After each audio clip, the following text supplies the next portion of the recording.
तो चचा कैसे हो? कहा था ना रेगुलर कंटेंट आएगा, लो मैं आ गया।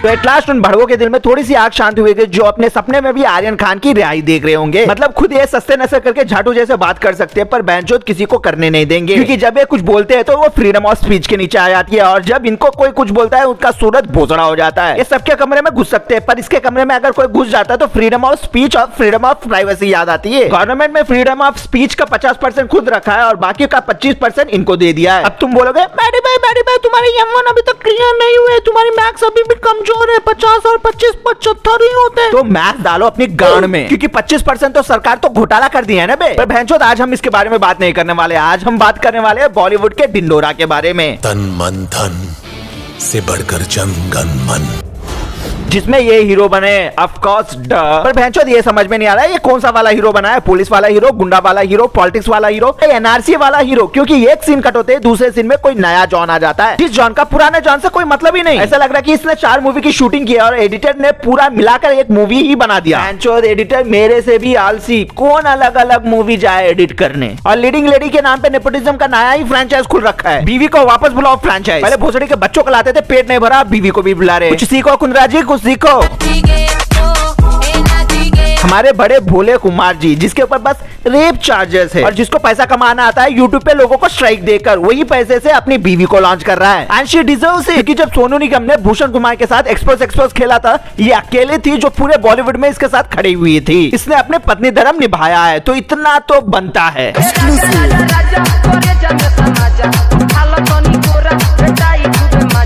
तो हम बात करने वाले हिम्मत वालों की कॉपी जैसे दिखने वाले मूवी के बारे में। हमें पता है देशभक्ति सिर्फ जॉन अब्राहम और अक्षय कुमार के अलावा किसी को नहीं आती। जॉन अब्राहम ने जब से फ्लॉप पे फ्लॉप देना शुरू किया, देशभक्ति ने आके इसका हाथ थामा था। उस दिन से आज तक जॉन अब्राहम ने देशभक्ति का हाथ नहीं छोड़ा, क्योंकि जॉन अब्राहम भी जानता है कि जब तक देशभक्ति की मूवी है तब तक ही वो है। और दूसरी तरफ अक्षय कुमार को देशभक्ति पसंद है क्योंकि इंडिया का पासपोर्ट चाहिए। ये भी ठीक है, करना पड़ता है रे बाबा। तो ट्रेलर स्टार्ट होते ही अपने नंगे हाथों से नारियल को फोड़ देता है, मतलब तोड़ देता है। और इसके बाद हिम्मत वाला जैसे कॉपी दिखने वाली ये सीन को कॉपी तो नहीं कह सकते पर इंस्पायर कह सकते, क्योंकि इसने अपने गुरु राम रहीम बाबा को जो टक्कर देना है। और शुरुआत में ही इतनी बकचोदी करने के बाद रील्स का एक डायलॉग, पुलिस चाहती है मेरी कलाई का नाप, जल्लाद चाहता है मेरी गर्दन का नाप, और बेईमान डरता है सुन के मेरे जिगरे का नाम।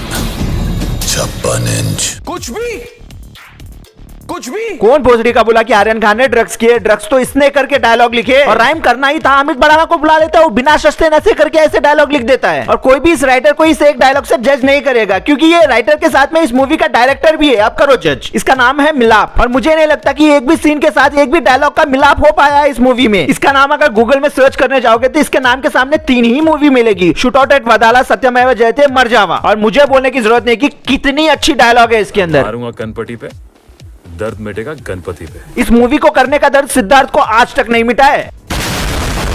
इस मूवी में जॉन अब्राहम की पूरी एबिलिटी का फायदा उठाया गया है। सीन कहीं से भी शुरू हो, जाके डोलो पे ही रुकना है। कोई भी सीन हो भैंचोद सिर्फ बॉडी फ्लेक्स हो रही है। हाँ पता है इसने बॉडी बनाने के लिए 10 साल मीठा नहीं खाया। इसका मतलब ये नहीं कि डायलॉग भी डोलो से बुलवाओगे। कभी तो सही जगह पे कैमरा लगा दो। और भैंचोद कभी गलती से सही जगह कैमरा लग भी जाता है तो हमेशा सच्चाई के लिए लड़ते हैं, हारते हैं, लेकिन रुकते नहीं, चाहे कुछ भी हो जाए, टूटते नहीं। सही है, तुम बॉडी ही दिखाओ, इससे बेहतर है कि हम वही देखें। ये घोसला इतनी झूठी है कि क्या ही बताऊं। ये मूवी करने से पहले टिकटॉक में आती थी, जैसे तुम्हें पता है, और इसने खुद से वो टिकटॉक नहीं बनाया, कोई और आके बोला कि यार टिकटॉक बनाना है तुम्हारे साथ। पिया की आने लगी, बहुत ही खूबसूरत सॉन्ग है। So it was their idea and they approached me and it's Rao and Sapro Productions, not T-Series Productions. Okay.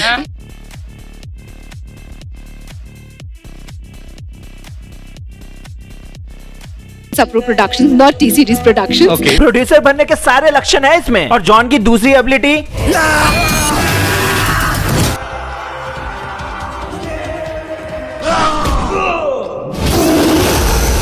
ये सनी देओल का बाप है, क्योंकि डायलॉग भी इसके बाबा आदम के जमाने के राइटर लिख के दे रहे हैं। 2 टके की जान लेने 56 इंच का जिगरा नहीं, 56 किलो का हथौड़ा चाहिए। किलो का हाथ किसी पर पड़ता है ना तो आदमी उठता नहीं, उठ जाता है। जब सनी पाजी ने बोला था थोड़ा बहुत लॉजिक बचा भी हुआ था, पर बेंचोद लॉजिक गई यहाँ पे मार चुदाने, क्योंकि मूवीज तो बस क्रिंज ही चलाते हैं और क्रिंज सिर्फ डायलॉग से ही आता है। इस मूवी को पैट्रियोटिक दिखाने के लिए गांधी जी, भगत सिंह और आजाद जी को भी मुर्दा नहीं छोड़ा है। उन लोगों को भी अपने कब्र से घसीटते हुए बाहर लेके आ गए इन लोग। गांधी जी की हमेशा जय हो, लेकिन भगत सिंह मेरा बंदा है। ये आजाद उस दिन आजादी बनाएगा। भगत सिंह आज जिंदा होता इसके गांड में गोली मारता और मरने भी नहीं देता इसे। और गांधी जी सोचते किन चूतियों को आजादी दिला दिया, क्या इसी के लिए बाटा को टाटा बोल के पूरी दुनिया बिना चप्पल के घुमाता। और अगर तुम सोच रहे हो कि ट्रेलर खत्म, तो ना, अभी तो सबसे बड़ा क्रिंज बाकी है, एक्शन। इसके एक्शन इतने अनरियलिस्टिक है, इसके लिए ट्रेलर के शुरुआत में एक डिस्क्लेमर भी रखा है, ये एक काल्पनिक फिल्म है। ये इतनी काल्पनिक है, इसका कल्पना भी कोई नहीं कर सकता। तो इसने ट्रेलर में एक अर्थक्वेक लाया था एक टेबल के ऊपर, जिसके वजह से खटमलों का परिवार अलग हो गया। और फिर एक साबुत का साबुत इंजन निकाल देता है वही नंगे हाथों के साथ में, और उठा के पटक भी देता है। एक भोसड़ी के मेरे कॉलेज वाले जहाँ इंजन निकाल के रखने के लिए एक मिनी क्रेन बुलाते हैं, वो भी 2 घंटे के मेहनत के बाद, जहाँ पे सारे इंजन के पार्ट अलग करते। और एक सीन में इसने बाइक को उठा लिया। यार बाइक उठाना इसके लिए कोई बड़ी बात नहीं है, इसलिए इसने डायरेक्टर को बोला गिव मी सम मोर। तो इस बार बाइक पे इंजन के साथ में गाड़ी वालों को भी डाल दिया। इतना मेहनत अपना हीरो अकेला कर रहा है, ये देखकर हीरोइन भी बोली मैं कम क्यों रहूं। तो अपनी मदर टेरेसा भी बोली मैं भी नाचूंगी, क्योंकि जिसको जो काम आता है वही करेगा ना यार।